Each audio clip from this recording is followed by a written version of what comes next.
Good evening, everybody. My name is Juliette. Welcome to our webinar on chronic disease management and care plans using telehealth in general practice. I think this will be a great session, very informative. We're looking forward to the topic at hand. Just an introduction about who I am. I'm one of the program officers here at the Northwestern Melbourne Primary Health Network. I'm involved in doing small quality improvement projects with a small group of practices at a time, which is called intensive quality improvement. So welcome aboard tonight. Before we go further, I'd just like to do an acknowledgement of country. So I'd like to acknowledge the peoples of the Kulin Nation as the traditional custodians of the land on which we're meeting today. And I'd like to recognise their continuing connection to the land, waters and culture, and pay my respects to their elders past, present and emerging. Just some housekeeping to get through today. So I'm going to go through a couple of things, some opportunities that are coming up with the PHN, and then introduce a couple of other ideas about the think tank, just some reminders about COVID, Health Direct and accreditation webinar. So the first one I wanted to go through is the upcoming education and training sessions.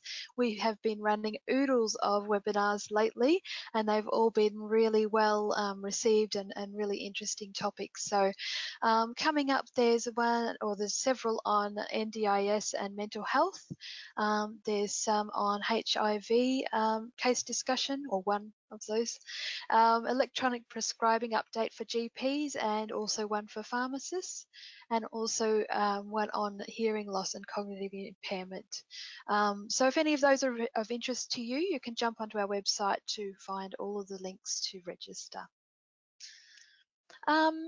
Think tank, would you like to be involved in collaborating with the PHN on certain projects? We've got one coming up in the IQI space around diabetes, but we've always got things on the go on all sorts of matters.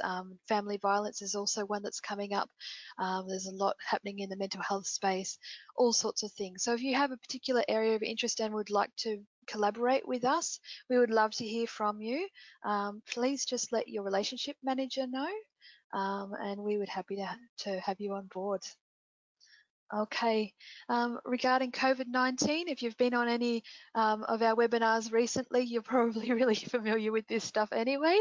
But the 4 S's we've got is to stay up to date. The recommendation is to jump onto the DHHS website daily, just to check and see if there's any updates that have occurred overnight. If you haven't already, to sign up to the PHN COVID-19 updates. We're regularly providing information about services and changes as they occur. Subscribe to the Victorian Chief Health Officer alerts, and also save the hotline number for DHHS communicable disease so that you can report any new findings. I think this might be second last. We've been offering onboarding with Health Direct for any interested practices. That is a video conferencing program that's free of charge up until the end of September currently, and it's really quite user-friendly, so it's a really good way of entering into video health consultations if you haven't yet done so. So if you're interested in getting on board with a Health Direct, please also let the PHN know, your relationship officer, or just give us a call on our usual number and we can help you with that. Okay, and there is a pathway for that. Yes, we've got a lot going on in the health pathways space. I'm not sure why that clicked over there, but there you go. Wasn't touching it. There are lots of health pathways. So these are your best practice guidelines and referral pathways for this particular area. So if you haven't already, you can log on to melbourne.healthpathways.org.au. And if you're having any difficulties with getting access, please just let us know and we can sort that out for you. There's a lot of information on there. Okay, and I think this might be the last news item, and thanks for your patience. We've also got the emergency response planning tool for general practice available for practices who would like it. You might have had a call from us a month or so ago, just having a chat about COVID, and we brought this up as well. There is an annual subscription fee, which is $330, and the PHN is able to pay that for the first year.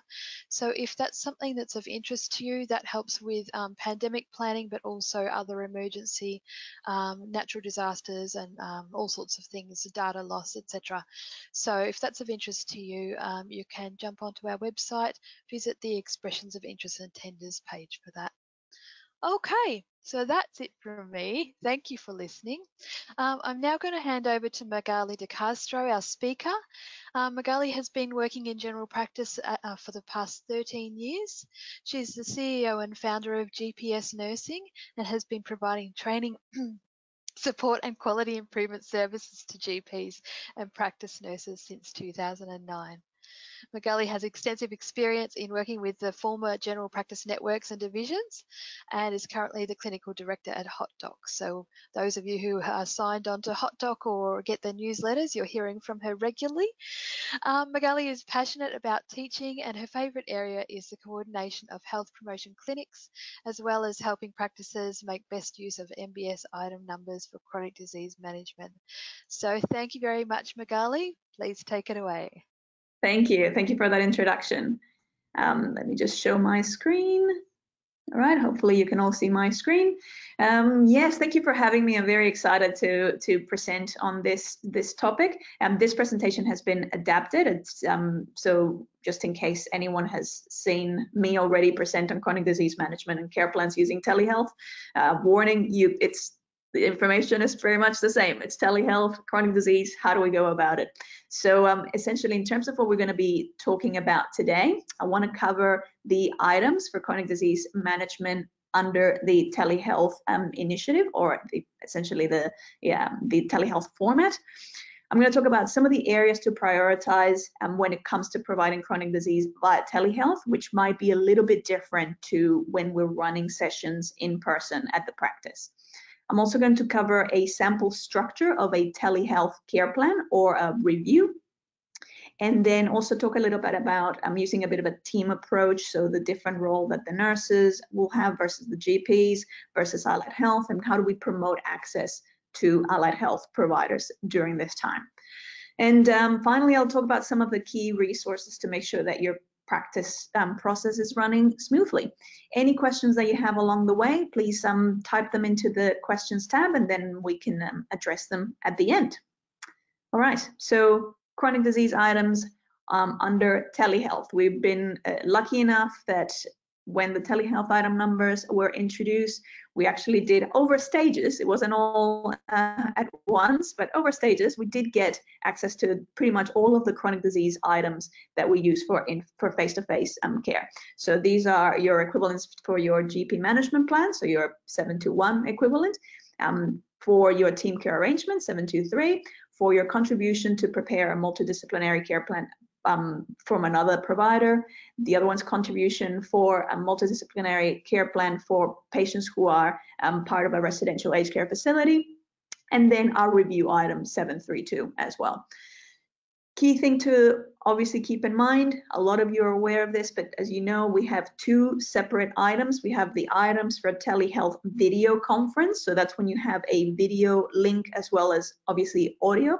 And then we have a separate item for when it's just audio. So for example, if you're just doing it via phone call.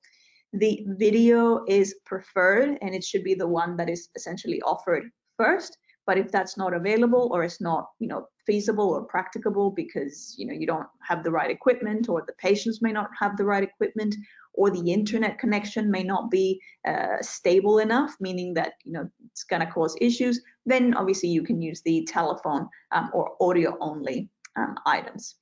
The other great thing, and this was a little bit of a last minute addition, is our nurse items. So our items for nurse support and follow-up and monitoring of a person with a chronic condition were also added. So now our 10997 and our 10987, we now have video conference or telehealth video item for, as well as the phone only version.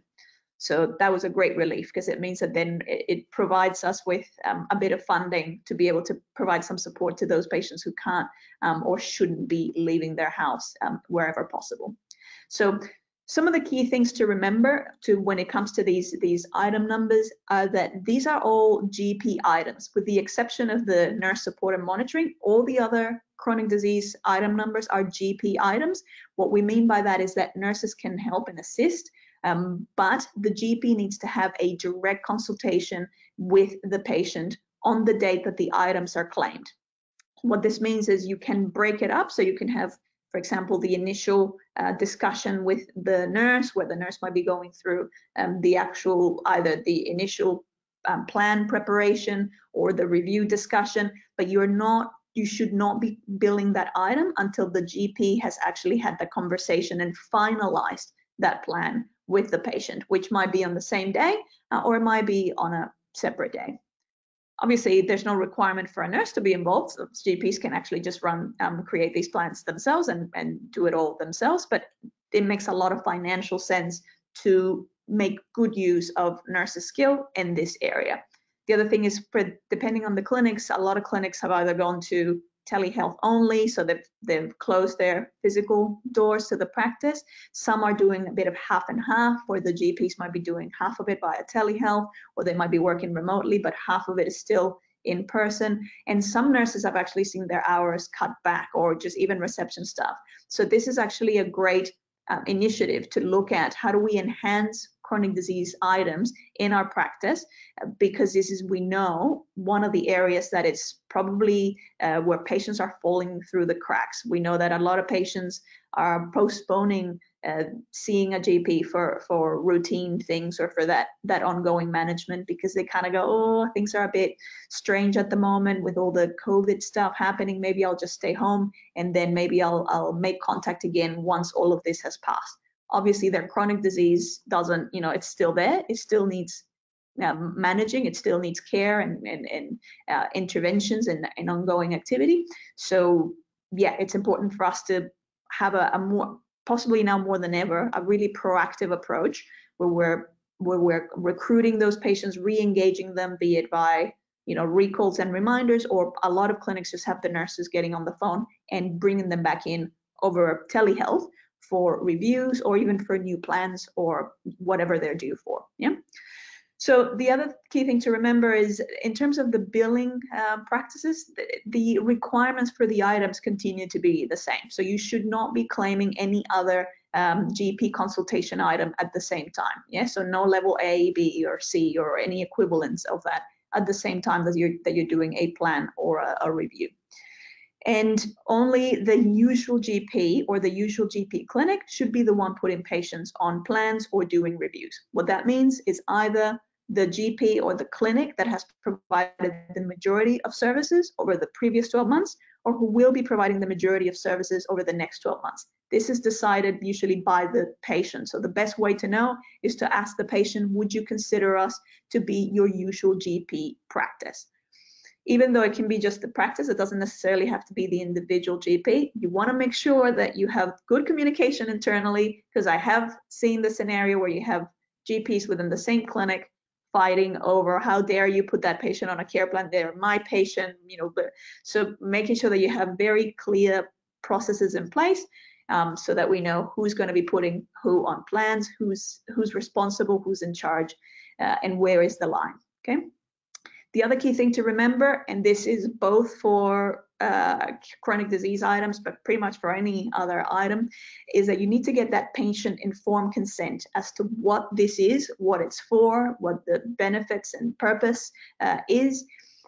So for a plan to be created or for the review, and also get essentially that acknowledgement that as a consequence of this, we will be putting through a claim to Medicare. It's a bulk bill claim, but it's a claim nonetheless.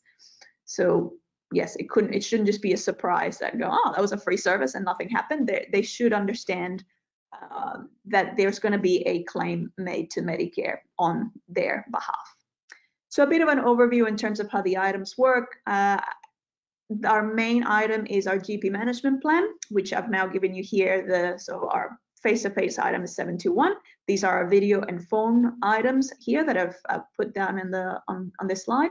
Essentially, the person who's eligible for this needs to have a chronic condition, which is, according to Medicare, or Medicare's definition, is something that either has lasted or will last 6 months or more, or is terminal. Having said that, there's no set list, but there is in some of the explanatory or Q&A documentation, they do say things like, you know, diabetes, asthma, heart disease, arthritis, those things are considered chronic conditions. But things like high blood pressure, high cholesterol, pregnancy, or just being, you know, slightly overweight, they're more considered risk factors and not necessarily chronic conditions in and of themselves for the sake of plans. Having said that, it is left to the clinical judgment of the GP, because it's accepted that these things will happen in a kind of variety of severity. So at the end of the day, it's up to the individual GP's clinical judgment if they feel like this person is suitable for a plan. That's where there's a lot of audit anxiety. So again, I can't speak into exactly where that line is, but it's a good idea for GPs that are a bit concerned to discuss with their peers and go, you know, what do you do with patients that fall under these categories where there isn't a clear-cut chronic condition, but, you know, where do we draw the line? So once we have that patient that has that, you know, a chronic condition, or under the GP's clinical judgment, they feel they're going to be, a plan is needed, then we need to be identifying, well, what are the problems and health needs, usually as a consequence of not just their chronic condition, but just overall, what are the health needs and problems that this person has? What are the goals, or essentially what are we trying to achieve or resolve or even prevent in terms of complications, depending on what their condition is? Patient actions, or what I like to think of as what's the patient's role, what are they going to do about their condition? And that could be things like attending appointments, reporting on progress, taking medication, and things like that. Treatments or arrangement for treatments, that's essentially what are we doing about it. So it will be things like, we're going to be checking your blood pressure every 6 months or 3 months. We're going to be arranging these blood tests. We're going to be arranging referrals to these providers, and then having a data review, which is essentially when are we going to catch up again to make sure that we're making progress or see where we're at. We're getting closer to where we want to be, or have things happen along the way. Our reviews should be for most patients, 6 monthly. So after 6 months from the original plan or from the previous review, Medicare will pay it from 3 months, but it's understood that that's really for patients who are fairly complex and a lot of things are going on. And so, yeah, that's who we'd be doing 3 monthly reviews for, which obviously then we'll be claiming our review item. If the patient's fairly complex and they need a multidisciplinary team, which usually means at least 2 other providers in addition to the GP who provide different services, then we go into our team care arrangement. So usually you'd have 1 allied health, and it could be either a second allied health or then a specialist, but never just 2 specialists. So you always want to have at least 1 allied health. Again, review process for this is 6 monthly. It will be paid from 3 months, but the expectation in the event of an audit is that you're only going to be doing 3 monthly reviews for people who are fairly complex. Obviously, these 2 items together is what give access to the allied health sessions, which we now also have access to via Telehealth. So all your allied health providers can now provide those allied health sessions under Telehealth. So the patient doesn't even have to leave their home if they don't want to, or if it's unsafe for them to do so. And then obviously we have our 5 nurse support and monitoring services, which you only actually need to have the GP management plan for. They're completely separate to the allied health sessions, okay? All right, so how do we go about recruiting patients? There's a whole range of different ways that we can do this. One is using your Recal system, but obviously making sure that that's up to date, that you're identifying who's due, overdue for a plan or for a review. You can also do a comprehensive database audit. So you can contact the PHN and get some help with using PenCat to identify patients who are eligible or who might be overdue. And you could even do a quality improvement activity as part of this. Yeah. So that way you kind of kill many birds with one stone. You can have a quality improvement activity. You can be identifying people that could be coming in for plans, and and you could be providing a fantastic service for people that need it and might be neglecting their health at the moment. Obviously, you can recall patients if you're using SMS or phone, which a lot of clinics are doing, or letter, which at the moment the post is a little bit unreliable, and kind of the time frames are a bit off in terms of the delivery dates. And then the message or the focus should be around, at the moment, it's now just as important, if not more important than ever, for you to check in about your health so we can prevent any health problems, detect and manage issues early. So don't delay, don't postpone, don't think, oh, well, the doctors are busy enough, or I'm just going to wait for this, COVID thing to die down and then I'll look after my health. That's not a good idea, because then we'll have bigger issues down the track. Highlight always the benefits and make sure that you make it clear that it's not going to require a practice visit, so that we can actually do this via phone or video.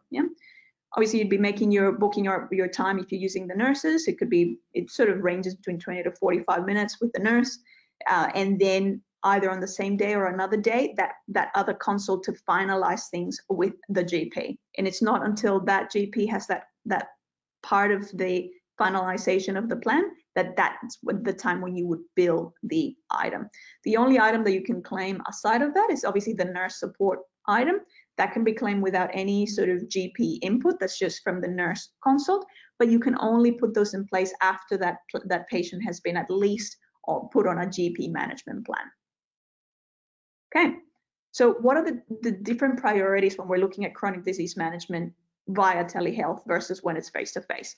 Obviously, this is not business as usual. These are unprecedented times. So we need to be able to acknowledge this when we are having that conversation or initiating the consult with the patient, and check in on how they're coping generally. We can't just go into our checklist of everything that we usually would do when we're doing a plan in person at the practice.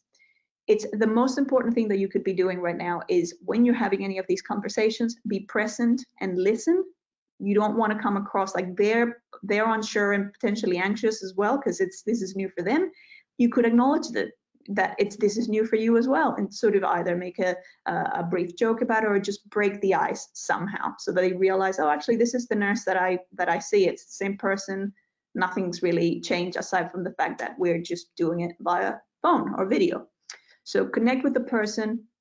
Don't get bogged down with a to-do list. I will give you a to-do list, but that's to be used more as a prompt, as a making sure that I haven't missed things or that I've hit the areas, but that shouldn't be your sole focus. Make sure that you get organized before you start your session. So, review the patient file before you actually establish that either video or phone call.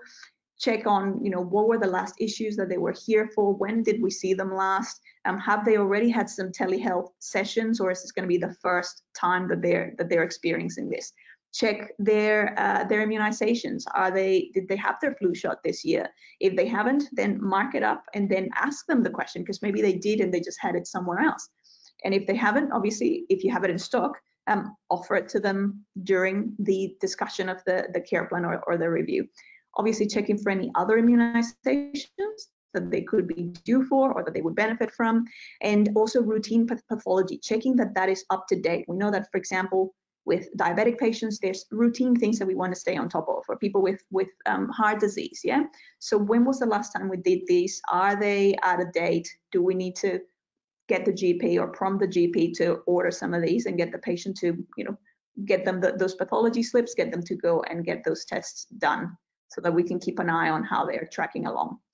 So the other thing is making sure that obviously, the patient has the right equipment if you're using video, and that they're relatively comfortable using the technology. If not, then just switch over to do a phone consultation instead. If you're using video, at the start of it, check, can you see me clearly? Can you hear me clearly?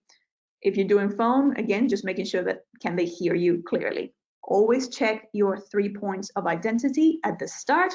And again, this is a way of making sure that we've got the right patient file that's open, that we've connected with the right person, and that any notes or items or prescriptions or pathology slips are going to be printed for the right person and delivered to the right person. I would also be checking with them that they're in a private place, that it's a quiet place that they're going to have this conversation in, and that they're comfortable and able to talk right now. I would also be setting expectations of how long we're going to be spending. So if you're going to spend 30 minutes with them, or 45 minutes, or 20 minutes, let them know upfront, and check if they think that there's going to be potentially any distractions. If they're like, oh, actually, I think my daughter's going to come through, or there's a tradie that said that they were going to pop in. So you want to know that upfront, so you can manage your time accordingly. Then once all that technology side is out of the way, again, if you haven't broken the ice yet, this is the time. Break the ice, connect with them. I had a session which we call In Conversation, which was just quite literally a kind of like a fireside conversation with nurse extraordinaire and nurse and health coach extraordinaire Kim Poyner, and that's freely accessible from the Facebook group. I'll show you what the Facebook group is, but she talks through a lot of the different tips of how she connects with patients if she's doing a telehealth consultation. So there's a whole thing of how do you break the ice with that person. So that's quite helpful. Then make sure that they understand what the aim and purpose of the plan or the review is, that they're consenting to it before you go ahead and take any further steps, and check how are they coping generally with it all. Yeah, so in this unprecedented sort of hectic time, how are they doing? How are they dealing with it all? And then I would ask something like, how do you feel your health has been affected by what's going on? It's fairly open as a question, which means that I might get some either, it's been affected in a positive way or a negative way. It's fine. It's whatever their experience has been. I would check if either any changes, have you experienced any changes to your sleep? In either the amount of sleep that you're getting, so the number of hours, or the quality, because they might go, oh, actually, I feel like I'm getting the same amount of sleep, but I just don't feel rested, yeah? Which we're seeing with a lot of people as part of the mental health impact that, all the anxiety and the stress and the uncertainty that coronavirus has had on everyone, plus the social distancing, all that isolation, yeah? So check on sleep. I would be possibly also checking, how are your energy levels? Do you feel like, are they better, worse, or same as before? Do they feel safe at home? Obviously, here we're trying to get an idea of, is there any concerns in terms of domestic violence or elder abuse? I would also be checking, are there any other health professionals that they're still engaging with? So either they might still be physically going to see them, possibly could be specialists, could be allied health, or they might have switched to, they're still seeing them via telehealth, or they might have had an appointment that was due and that they decided to just, maybe we'll postpone it, we'll deal with it later because everything is just too hectic, or it was canceled on them. We had a lot of people with specialist appointments that then, because a lot of specialists had to kind of rejig or shift the way that they're working, a lot of appointments were postponed, or for some of them kind of indefinitely until we know more. So that's good to know where they're at, and if there's any services that are pending or on hold. Then we want to look at, well, how are they managing with their particular chronic condition? So I would be looking also at a basic mood screener, and in the checklist that I'm going to point you to, I have essentially a 2-question screener where you just, after a yes or no question, if it's not within your scope of practice to go into mental health, you don't have to. It's just, this is a very basic screener. If you get a yes for either of those questions, then refer to the GP for them to do a more comprehensive mental health assessment. With their chronic condition, I would be asking something like, and when it comes to your insert condition, their diabetes or your asthma or your arthritis, how are you managing at the moment with that? I would be also checking access to medication. Do they have enough at home? Do they have access to the chemist? Is the pharmacy doing deliveries, or do they have someone who can go and pick up scripts? What's happening on that front? You could, and again, these are a lot of different things. This doesn't mean that you have to check all of them. These are more sort of ideas of, what are the things that would be good to check. Doesn't mean that you have to hit absolutely every single one. But again, another good idea would be to check physical activity. Are they getting any physical activity? Are they going out at all? Are they doing any kind of walking or anything inside the house, any gardening or anything else? So what are they doing to stay physically active or moving? And how much of that activity are they getting done?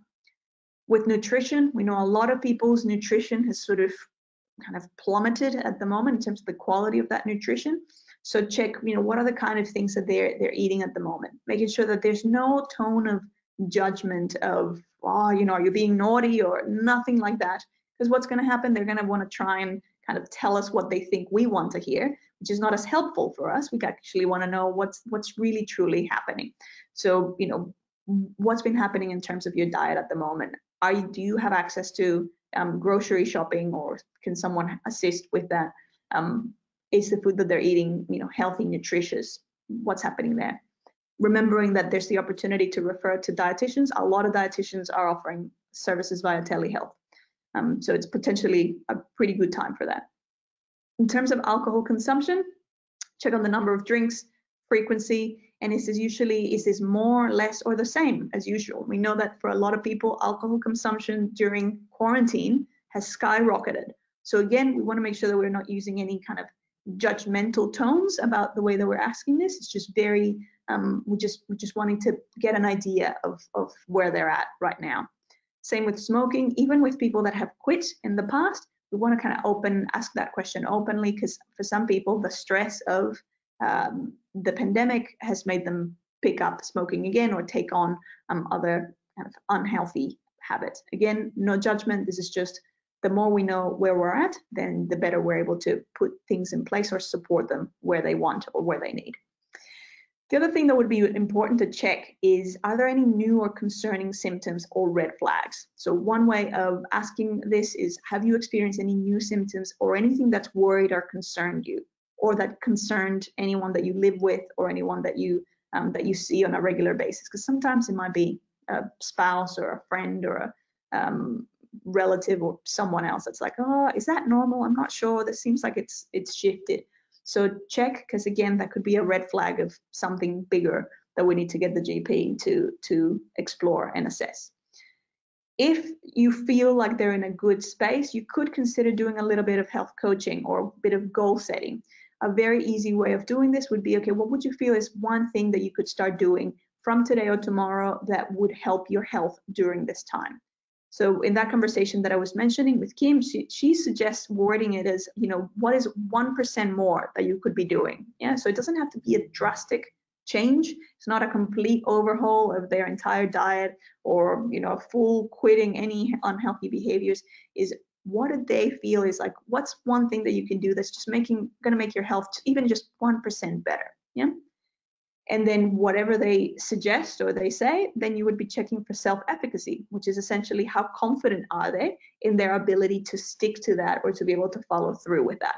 I like to usually check with a rating scale. So go on a scale of 1 to 10. How confident do you feel that if I check in with you this time next week or in a couple of days, that you will have done that activity, or that you will be able to, that you will have been able to implement or put that change into your life.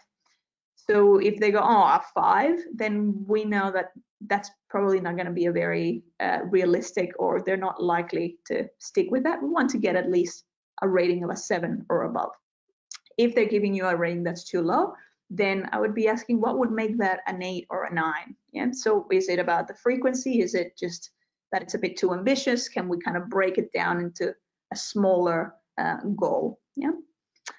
And then obviously using that nurse support item to check progress, and I'll actually follow through. So in a week's time, I will call them and go, hey, Mr. Smith, how did you go with that thing that you said that you were going to do? Did you manage to do it? What happened? Did something get in the way? Did you modify things? Like how did it play out?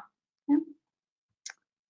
So in terms of using a team approach, we want to make sure that you're checking with allied health providers that you usually work with, or even if you don't have a group of, if you don't have allied health that you have a good relationship with, this is probably a good time to touch base with, at least some dietitians, some physios, some exercise physiologists, and go, hey, how are you operating during this time? Are you taking new referrals? Are you doing telehealth? Do you take referrals under Medicare? Is that bulk billed? Are there going to be any out-of-pocket costs for the patients? So the other thing, as I was kind of alluding to before, potentially, particularly with things like dietitians and things like that, you might find that patients are even more open to it now that they're spending so much time at home, and they won't even have to leave the house to go to the clinic and see them. They can actually just have it as a telephone consultation or a video consultation. So it's definitely worth bringing up and promoting to patients. Probably the most challenging thing is going to be measurements. So obviously, if we're remote with measurements, we can't actually check their blood pressure ourselves. So one of the things that we could do is look at, are there any ways that they could self-track at home? Do they have maybe a blood pressure machine at home, or blood glucose monitors, or scales, or whatever?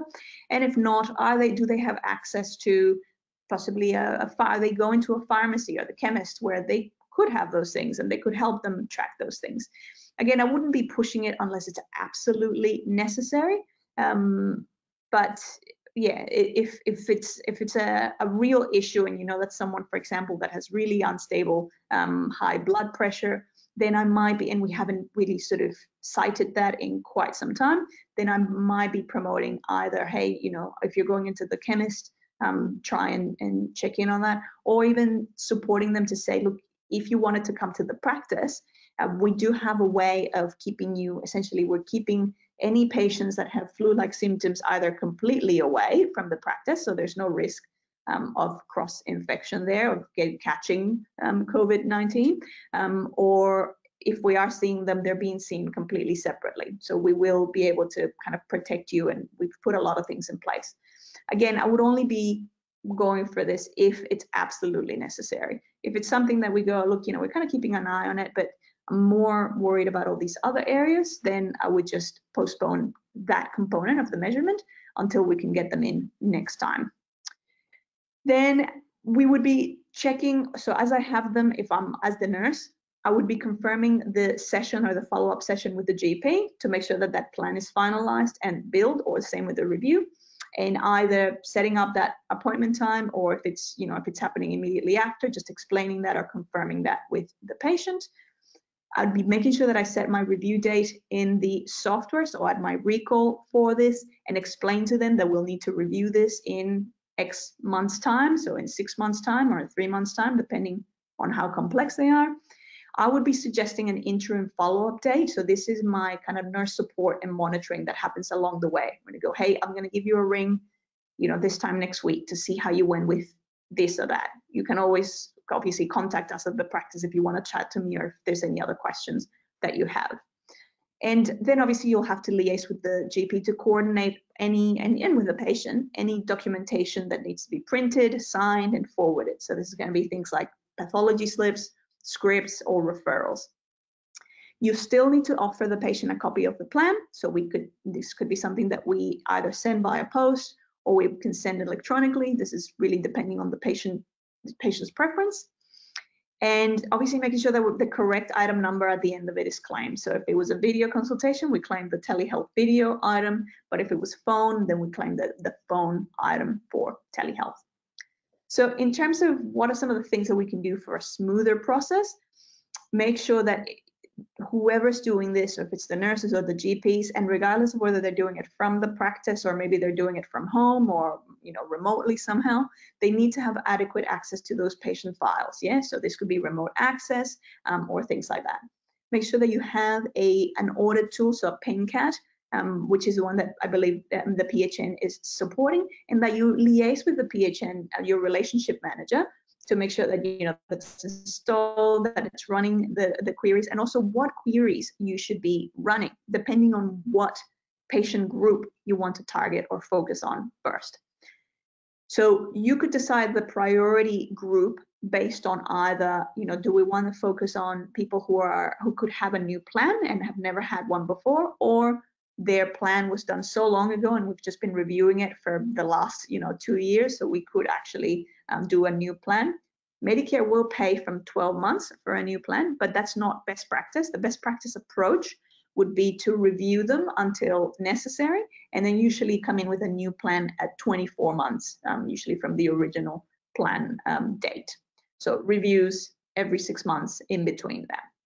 So if we're looking at people with new plans, so people that have never had a plan in place, but they've got a chronic condition, they might be harder to engage because they might be like, oh, I'm not sure what this is, but they are the highest revenue potential because obviously brand new plans attract the highest Medicare incentive. The next group could be looking at, well, we could focus on the people who are due for a review. So they might be easier to engage, particularly if you let them know that this is going to be telehealth only. They don't actually have to physically attend the practice. You can also use your nurse support items here, so that follow-up, the follow-up items. And for those people who you go, oh, actually they've got a plan in place, they're not even due for a review because it was done too recently, then I would be checking that their next review date is in our Recal system, so that when it comes to time for them to be due, the Recal system will pick them up and we'll kind of get them back into their cycle. But in the meantime, we could be looking at doing some nurse support and follow-up, checking in, how are they going, how's the pandemic affecting them, do they need any other support. It might also highlight the need for mental health consultation with the GP. So this is the checklist, and essentially it's all the different areas that I've been talking about. It's a Word document, so I'll make sure that the team has it. So when they put a copy of the slides along with this presentation, you'll have this Word document that you can download, and you can just, kind of shift and change whatever you want. Remembering that this is not a template, this is not a care planning template, this is just more a list of possible prompts that you could be using as a guide. Again, you don't have to hit every point because you might go, oh, I'll always remember to do that, or that's sort of superfluous to me. That's fine. So this is just a way of helping you kind of stay organized helping you kind of come up with the structure that's going to suit you as a provider. And that's it. So that's the Facebook group. Is called For the Love of Healthcare, and obviously it's free for anyone to join. That's where you'll find the conversation with Kim Poina.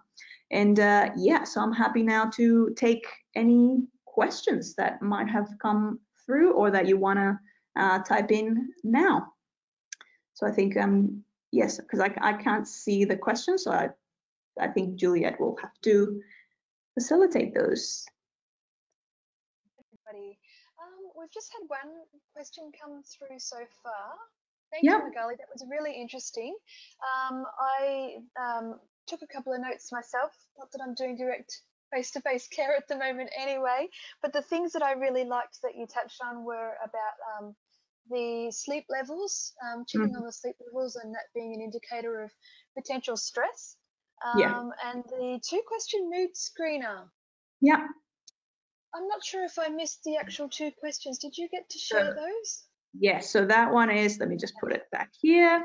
So I didn't go over them, but we do have them in the checklist. So over the past 2 weeks, have you felt down, depressed, or hopeless, felt little interest or pleasure in doing things? So what I'm usually do with those 2 is I just want to get that. I want them to give me a yes or no answer for that.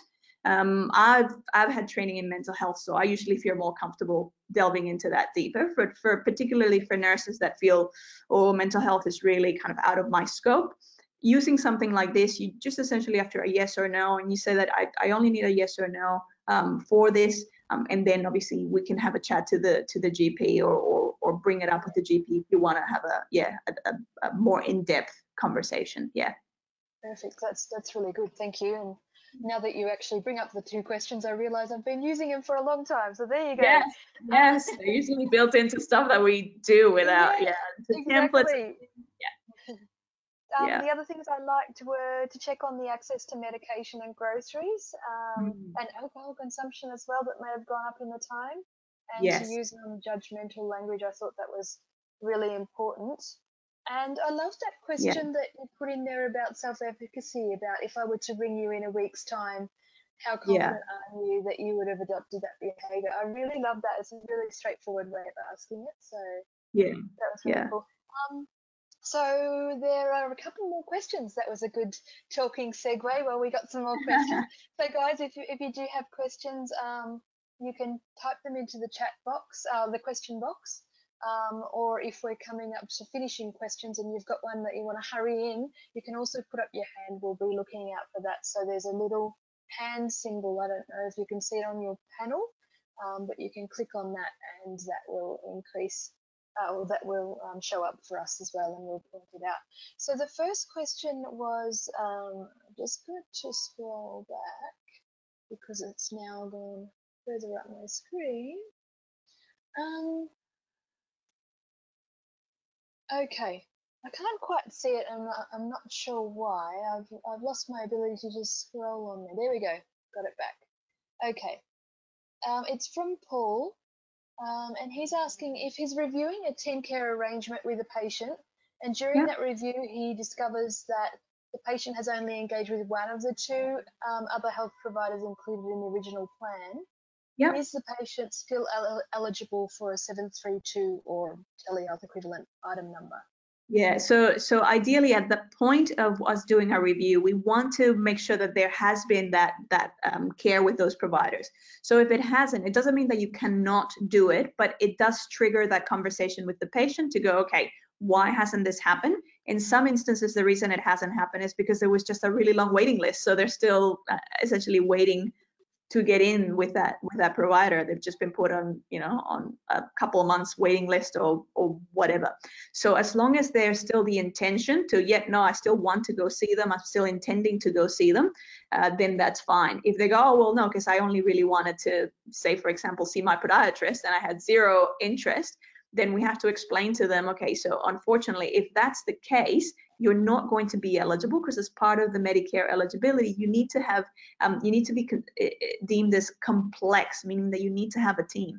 This means that then if you're not seeing any other providers, you're not going to be able to continue accessing your sessions.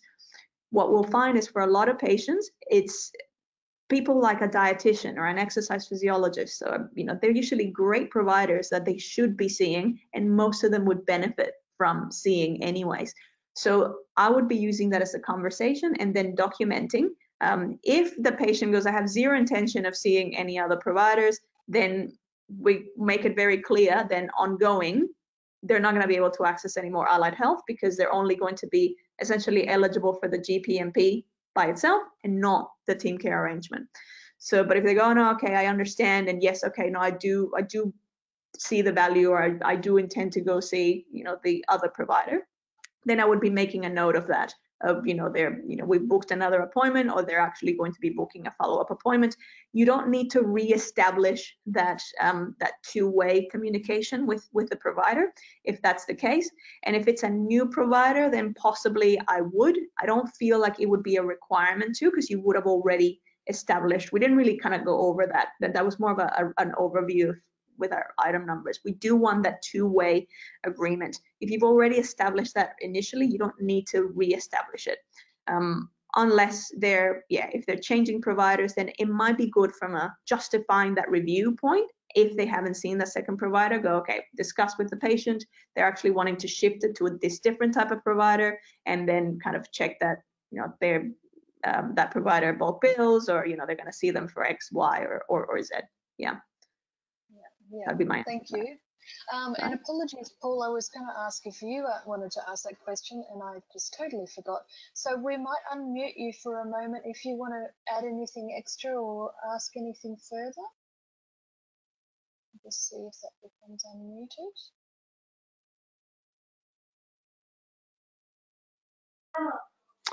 Hi, can you hear me? Yes, we can. Great.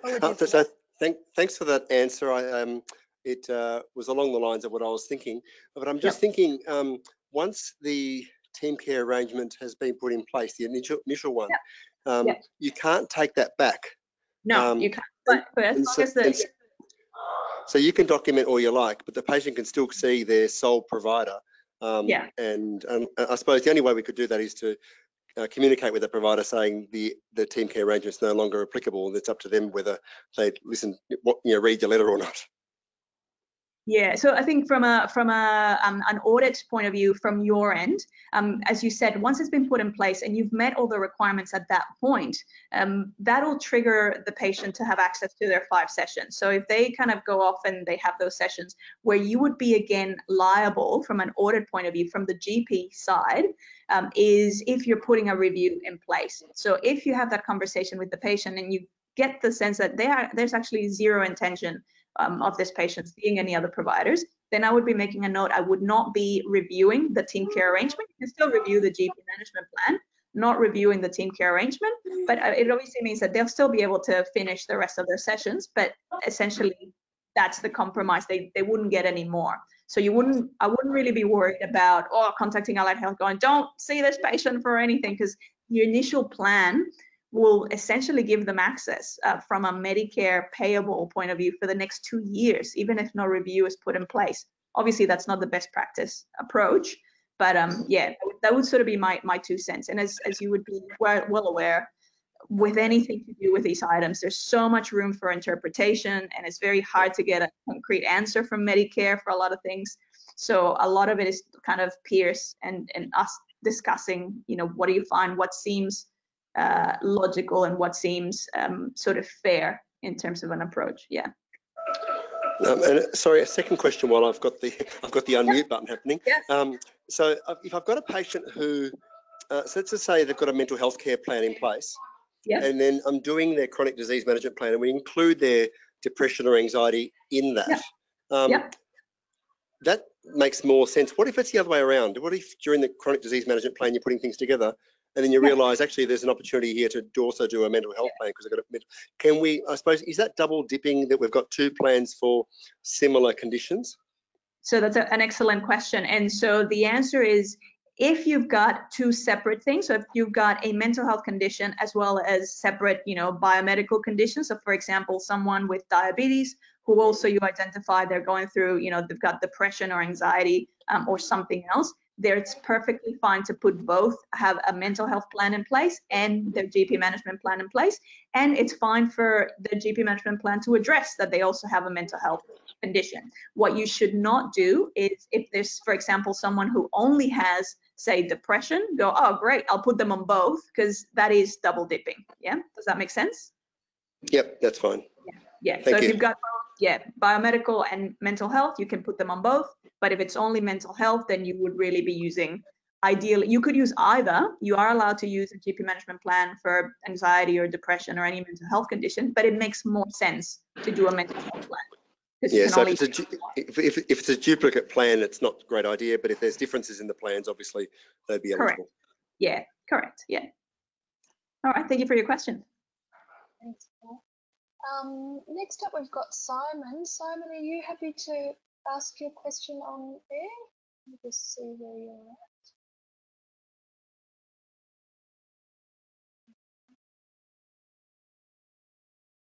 All right. Sure. Hi, this is Simon. Can you hear me?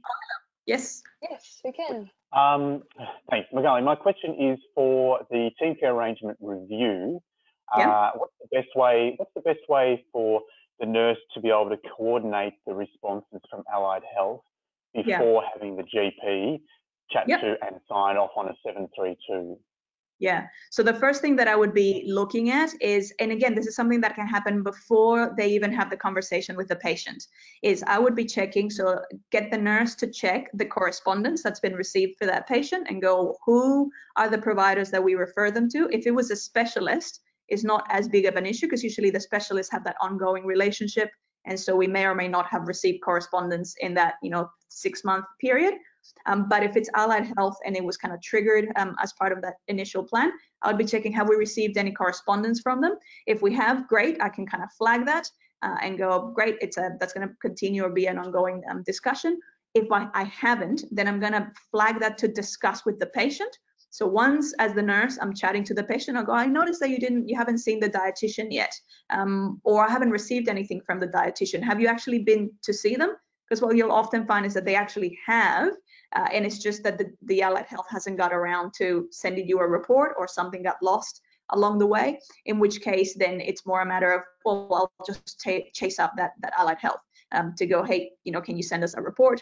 But even just having that verbal conversation with them, going, have you seen them? Is there any input that you'd like to add to the plan? Because you can receive that input verbally at that point.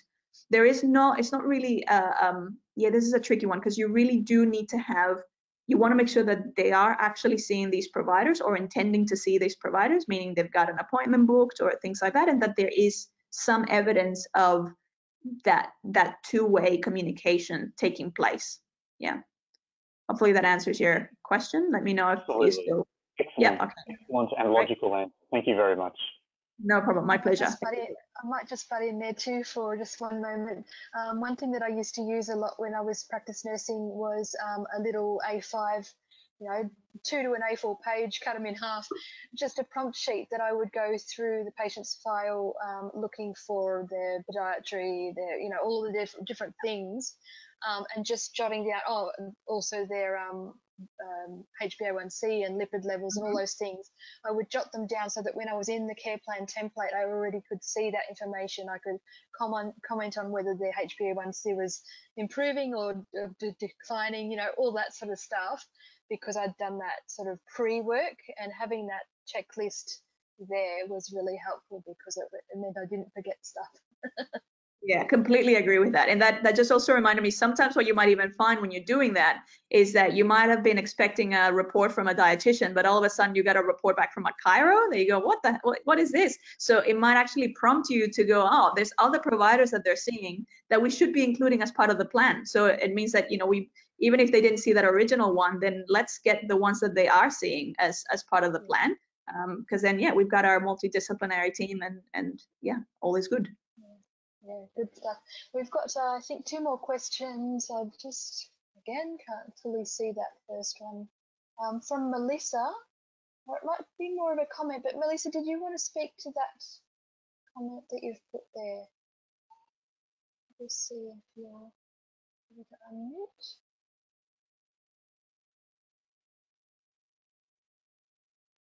There we go. Melissa, did you want to speak about that? Hi. Hello. How are you? Very well.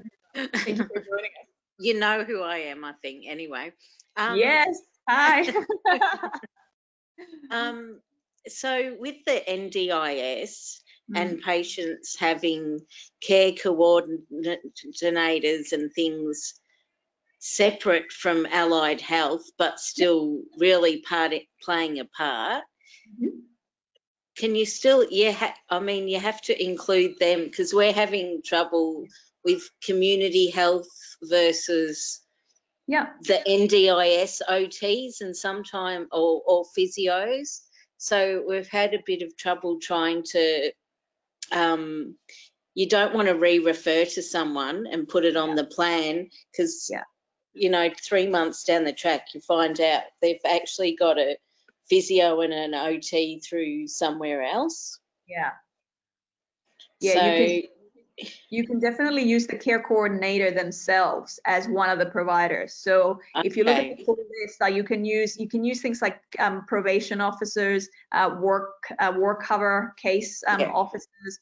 There's quite a list. You can even use Meals on Wheels, like that's what's listed on, which I don't even understand how you, like, I wouldn't even know who to call to have a discussion about a specific patient, but it's listed. So yeah, you can actually use the care coordinator themselves or the intake worker, obviously as the representative for that service, as your contact. And a lot of times that might be even easier to do verbally, so you don't necessarily have to get things in writing back, just have a discussion with them and document it in the team care arrangement. That's who they are. So you may not necessarily have an address, but you might just have a name and a phone number. So is that acceptable? So you'd want to know the type of service that you're referring them to. So if it's care coordination, who's that care coordination being provided by? Usually it's going to be under a company. So as long as you have the contact details for that, if that care coordination is mostly happening over the phone, then you don't necessarily need to worry too much about a physical address. But the contact details, because you want to list those under your team care arrangement so that document, if there's another provider that goes, hey, we need to contact that care coordinator, they have a way of reaching them. Main things, okay. Either an email or a phone number, So they're not allied health as such, but they're significant but they would others that, okay. Thank you. My pleasure. Good to talk to you. Thank you. We've got one final question and it's 6:59, so let's see how we do. And this is from Andrew. Are you happy to speak to that, Andrew? You're unmuted as well.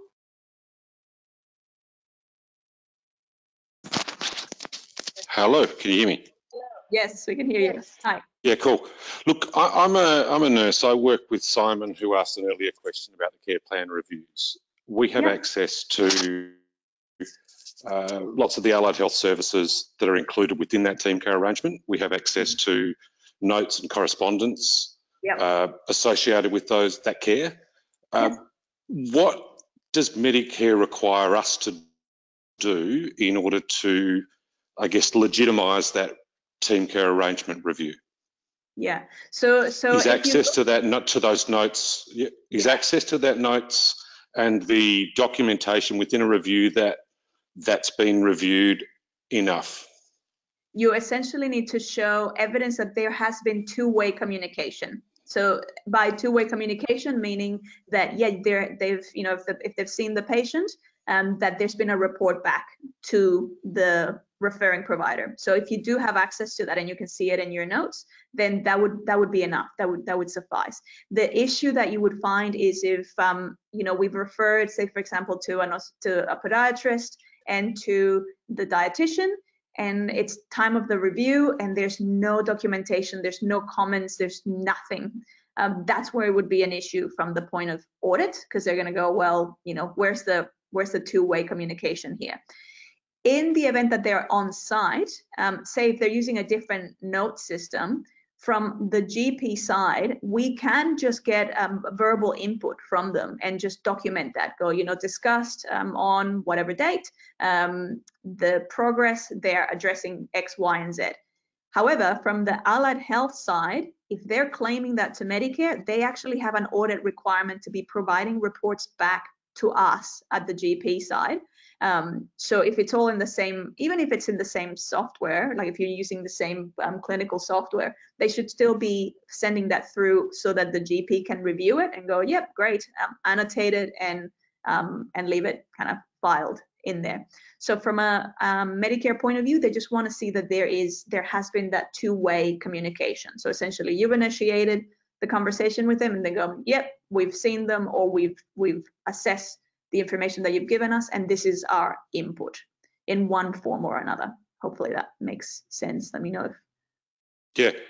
Yeah. Okay. So if I'm a nurse and I'm reviewing a patient file who's been seeing a podiatrist, and I have access to those podiatrist notes, and I can see that there's been a neurovascular assessment done within the past 3 months, and that's all up to date. Do I need a report back from that podiatrist, specifically to the doctor, to formalise that review?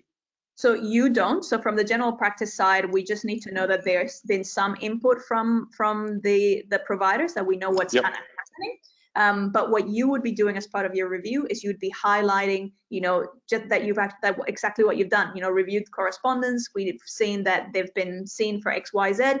They're continuing to see them, or they've got another appointment following up, or just a little note about where it's at. Yeah. Great. Yeah, cool. Thank you. All right, thank you for that. Okay. I think we're all done then. Thank you everybody for your attention and your interest in this topic, and thank you very much, Magali, for presenting today. It's been very, very insightful. So there will be notes and slides coming to you all in your emails soon, and I think also an evaluation form. All right, thanks so much everybody. Thank you. Bye-bye.